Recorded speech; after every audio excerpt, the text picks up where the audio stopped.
Welcome back. As the country celebrates Freedom Day, South Africans are still struggling to access basic needs such as water, sanitation and a reliable electricity supply.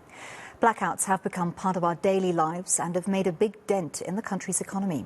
eNCA's Heidi Giokos is following that story for us and joins us for more. Heidi, it seems we never stop following load shedding and blackouts. Load shedding never stops following us. It never stops following us. So how do South Africans feel? Do they feel free given the fact that we don't even have access to basic services? They definitely don't feel free. And Leanne, today we went out this morning just to get a sense of what South Africans really feel when it comes to Freedom Day. It's 29 years into our democracy, yet we don't have access to basic necessities such as water and electricity. And electricity is a far worse situation because we are battling with load shedding. We have rolling blackouts almost every single day, some stages worse than others. And if you look at our constitution, we all have a right to electricity and water, but we hardly have electricity. And this is a government-made problem because they were warned about this 15 years ago, yet we are being told that they are dealing with the problem, but it seems as though it's getting worse. South Africans feel that Freedom Day means nothing to them if they cannot get into their cars and drive home late at night with the roads having street lights, because when there's load shedding, you don't have those street lights working. Or when you wake up in the morning and you need to get to work and it takes you over an hour when it's supposed to take you 15 minutes because the traffic lights aren't working because of load shedding.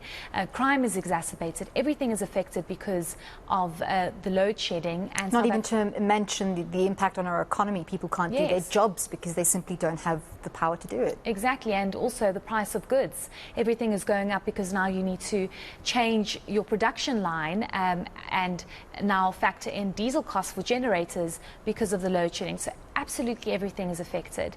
And South Africans, you know, they are not shy to really express their frustration and their anger. So let's listen to what some of them had to say about what Freedom Day means to them and how they do not feel free because of the rolling blackouts.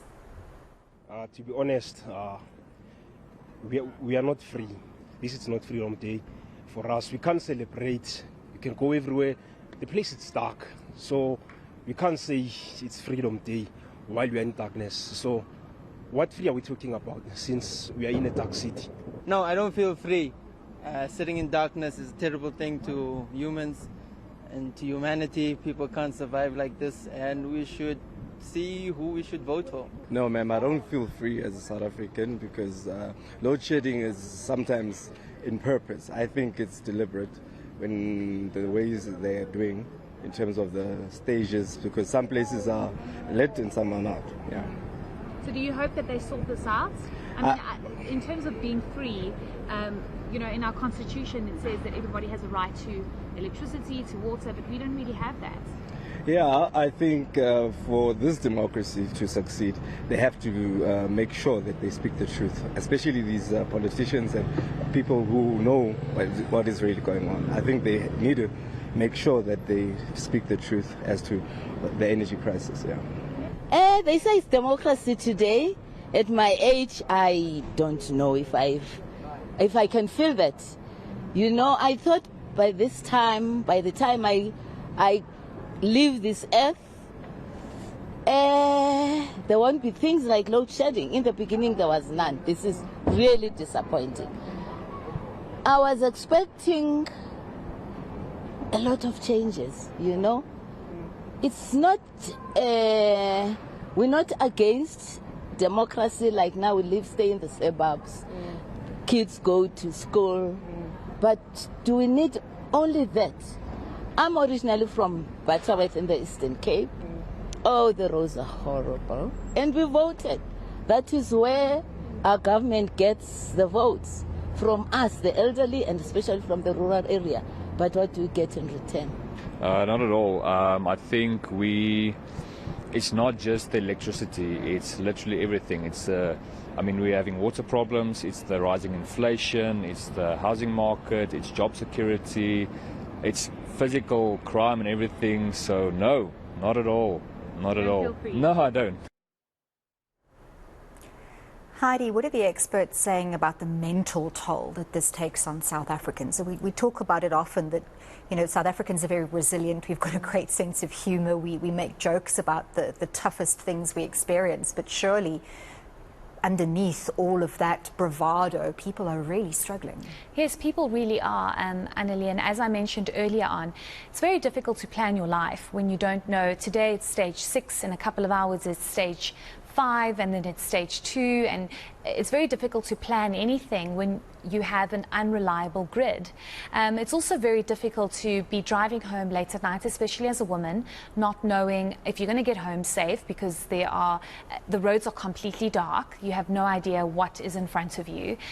Crime is obviously exacerbated. This is all taking a huge toll on people. Hospitals are obviously not coping. A lot of them, of course, have been exempted from rolling blackouts, but it's not all hospitals across the country. So absolutely everything is affected. Maybe your business is not coping because of the rolling blackouts. You cannot afford a generator, and if you do have a generator, you can't afford to keep it running for so many hours because of the rolling blackouts. So it seems as though experts are finding that people are becoming increasingly frustrated, angry, bitter, and sad. There's a term now, load shedding depression, because people are just getting more and more depressed. They don't know if this is ever going to end.